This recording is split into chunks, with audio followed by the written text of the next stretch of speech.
Entah apa yang terjadi saat hari tua, dana pensiun itu perlu.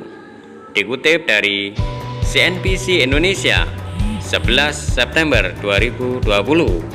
Sebelum kami lanjutkan, bagi teman-teman yang belum subscribe, silahkan klik subscribe di channel ini agar tidak ketinggalan info-info terbaru yang akan kami bagikan. Terima kasih.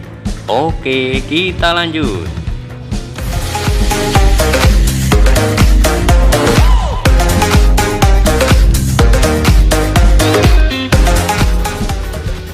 Jakarta, CNBC Indonesia. Setiap orang pasti akan terus bertambah usianya.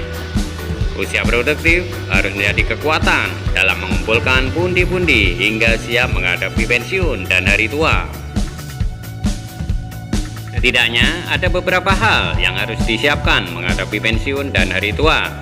Investasi sejak dini, kemudian memperhitungkan segala kebutuhan saat pensiun, hingga memprioritaskan kesehatan.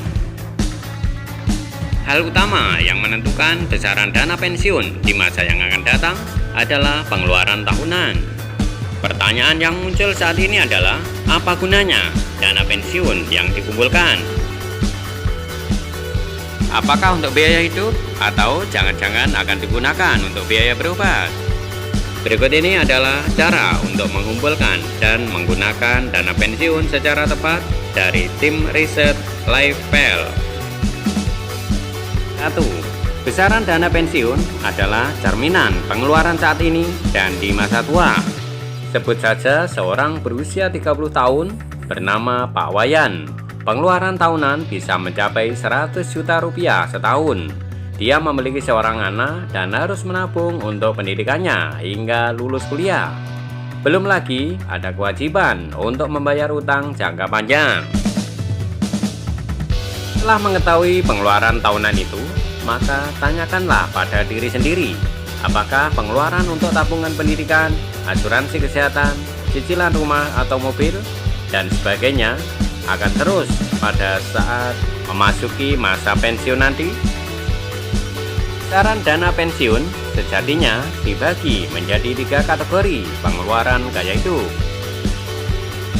Pertama, 75% hingga 80% dari pengeluaran saat ini jika gaya hidup di hari tua biasa-biasa saja dan tidak besar. Kedua, 90% hingga 100% dari pengeluaran saat ini jika gaya hidup sama dan punya waktu menabung yang cukup lama sebelum masa tua datang. 3. 120 hingga 125% dari pengeluaran saat ini jika berharap hidup di tahun-tahun sukses, senang berwisata, dan ingin melakukan hal-hal yang belum pernah dilakukan sebelumnya. 2. Cara mengumpulkan dana pensiun. Contoh, Pak Wayan berusia 30 tahun dengan pengeluaran setahun yang mencapai 100 juta rupiah. Impian Pak Wayan adalah bisa pensiun di usia 57 tahun dengan asumsi pengeluaran yang sebesar 125% dari pengeluaran saat ini. Fakta ini menunjukkan bahwa Pak Wayan memiliki waktu 27 tahun untuk mengumpulkan dana pensiun. Jika memang pengeluaran Pak Wayan berharap bisa hidup dengan pengeluaran senilai 125% dari pengeluaran saat ini, yaitu 125 juta rupiah, maka nilai 125 juta rupiah dalam 27 tahun mendatang dengan asumsi inflasi 4% per tahun adalah 360.421.072 rupiah. Anggap saja dari perhitungan di atas, Pak Wayan prediksi harapan hidup hingga 75 tahun. Maka dia memprediksikan bahwa di masa pensiun nanti dia akan hidup selama 18 tahun lagi. Kebutuhan dana pensiun atau nest egg yang dibutuhkan adalah 360.421.072 rupiah kali 18 tahun, sama dengan sekitar 6,4 miliar rupiah. 3. Menabung dana pensiun wajib sedini mungkin. Jika dana pensiun yang dibutuhkan adalah 6,4 miliar rupiah, Maka dalam waktu 27 tahun, Pak Wayan harus menyisihkan uang sebesar 300 juta rupiah secara lumsum sekali bayar ke instrumen investasi dengan imbal hasil 12% per tahun. Apakah Pak Wayan memiliki uang sebanyak itu? Jika jawabannya adalah tidak, maka dia bisa mengalokasikan dana 2,6 juta rupiah saja secara rutin per bulan ke instrumen investasi dengan imbal hasil 12% per tahun. Semakin tingginya modal atau imbal hasil investasi, maka makin cepat pula proses pengumpulan dana pensiun Pak Wayan. Namun, yang tak kalah penting diketahui adalah semakin cepat Pak Wayan memulai proses investasi dana pensiun, maka jumlah yang harus disisihkan akan terasa ringan. Lain halnya ketika dia menundanya. Semakin pendek tenggang waktu dirinya menabung dana pensiun, maka modal yang dialokasikan pun makin besar.